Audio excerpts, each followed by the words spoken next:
Assalamualaikum warahmatullahi wabarakatuh. Perkenalkan, nama saya Raka Ramdhani dengan NIM 241060523, mahasiswa Informatika UIN Sunan Kalijaga. Dalam kesempatan kali ini, kita akan membahas salah satu aspek penting dalam kajian ulum Al-Quran, yaitu asbab al-nuzul atau sebab-sebab turunnya ayat Al-Quran. Topik ini bukan sekedar pelengkap dalam tafsir, tapi merupakan jembatan penting antara teks dan konteks.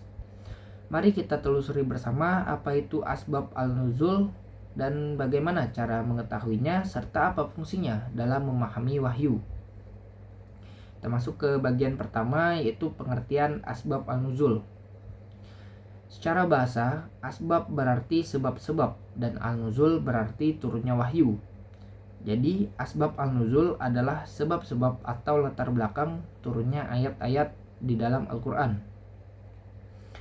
Menurut istilah para ulama tafsir, seperti yang dijelaskan Imam Al-Zarkashi dalam Al-Burhan fi Ulum Al-Quran, asbab al-nuzul adalah peristiwa atau pertanyaan yang terjadi pada masa Nabi Shallallahu Alaihi Wasallam yang menjadi penyebab turunnya wahyu sebagai jawaban atau solusi dari kejadian tersebut.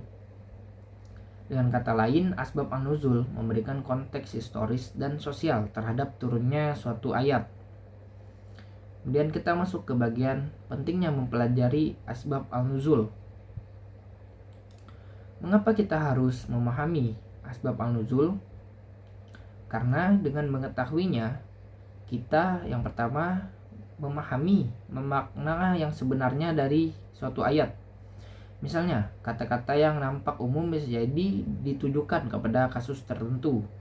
Tanpa memahami sebab turunnya, kita bisa salah tafsir. Yang kedua, mengetahui hukum-hukum yang terkandung dalam suatu ayat. Banyak ayat hukum turun sebagai reaksi dari suatu kejadian, seperti pencurian, fitnah, perceraian, dan sebagainya. Memahami sebabnya akan membantu kita memahami tujuan hukumnya. Yang ketiga, mengetahui pendekatan wahyu terhadap persoalan sosial. Wahyu tidak turun secara acak, tapi sangat kontekstual dan responsif terhadap kondisi umat. Ini menunjukkan hikmah Allah dalam membimbing umat manusia.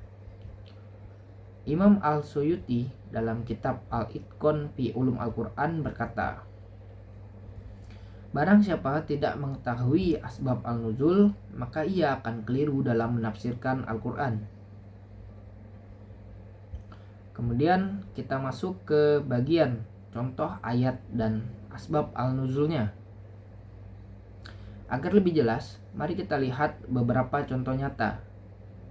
Yang pertama, surat Al-Baqarah ayat 2. Ayat ini turun untuk menjawab orang-orang Quraisy yang meragukan kebenaran dari Al-Quran. Allah menegaskan bahwa Al-Quran tidak ada keraguan padanya, sebagai petunjuk bagi orang-orang yang bertakwa. Kedua, surat An-Nur ayat 11-20 tentang peristiwa fitnah terhadap Sayyidah Aisyah. Ayat ini turun sebagai pembelaan dari Allah langsung atas kehormatan Aisyah setelah ia difitnah oleh kaum munafik. Turunnya ayat ini juga menjadi pelajaran sosial dan hukum tentang menjaga kehormatan dan tidak mudah menyebar kabar tanpa bukti. Yang ketiga, surat Al-Mujadilah ayat 1-4 tentang Haulah binti Talabah yang mengadukan suaminya yang melakukan zihar. Di sini Allah menyatakan, sungguh Allah telah mendengar perempuan yang mengajukan gugatan kepada Rasulullah. Ayat ini mengandung pelajaran mendalam tentang keadilan, kesetaraan gender, dan perhatian Allah kepada suara kaum wanita. Dan kita masuk ke cara mengetahui asbab al-nuzul. Dari mana kita tahu sebab turunnya ayat?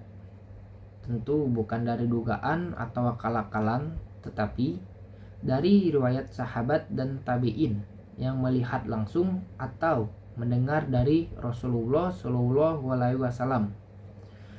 Beberapa kitab yang bisa dijadikan rujukan utama antara lain Asbab al-Nuzul oleh Imam Al-Wahidi, Lubab al-Nuqul fi Asbab al-Nuzul oleh Imam al-Suyuti, tafsir At-Tabari yang juga mengutip banyak riwayat terkait Asbab al-Nuzul. Para ulama juga menekankan bahwa riwayatnya harus sahih. Tidak semua cerita bisa dijadikan sebab nuzul kecuali ada sandaran dari sanad yang terpercaya. Dan kita masuk ke bagian selanjutnya, yaitu hukum dan jenis asbab al-nuzul. Ada dua bentuk asbab al-nuzul. Yang pertama, pertanyaan atau kejadian langsung. Misalnya, seorang sahabat bertanya kepada Nabi, lalu turunlah wahyu sebagai jawaban. Ini disebut bentuk pertanyaan eksplisit. Yang kedua, peristiwa sosial atau masalah umat, seperti perperangan, pengkhianatan, atau fitnah yang terjadi, dan Allah menurunkan ayat sebagai petunjuk atasnya.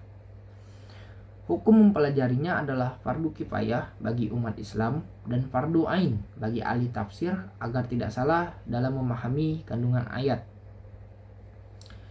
Asbab al-nuzul adalah bagian penting dari kajian tafsir Al-Quran. Ia memberikan konteks yang membuat pemahaman ayat menjadi tepat. Asbab al-nuzul juga membantu kita memahami bagaimana Al-Quran hadir sebagai solusi bagi persoalan umat. Mempelajarinya menghindarkan kita dari tafsir yang lepas dari realitas. Dan akhirnya kita semakin yakin bahwa Al-Quran adalah kitab yang hidup dan relevan sepanjang zaman. Mari jadikan Al-Quran bukan hanya dibaca, tetapi dipahami, dihayati, dan diamalkan dengan ilmu yang benar. Sekian penjelasan singkat dari saya. Semoga video ini bisa menambah wawasan dan keimanan kita kepada Allah dan firman-Nya. Wassalamualaikum warahmatullahi wabarakatuh.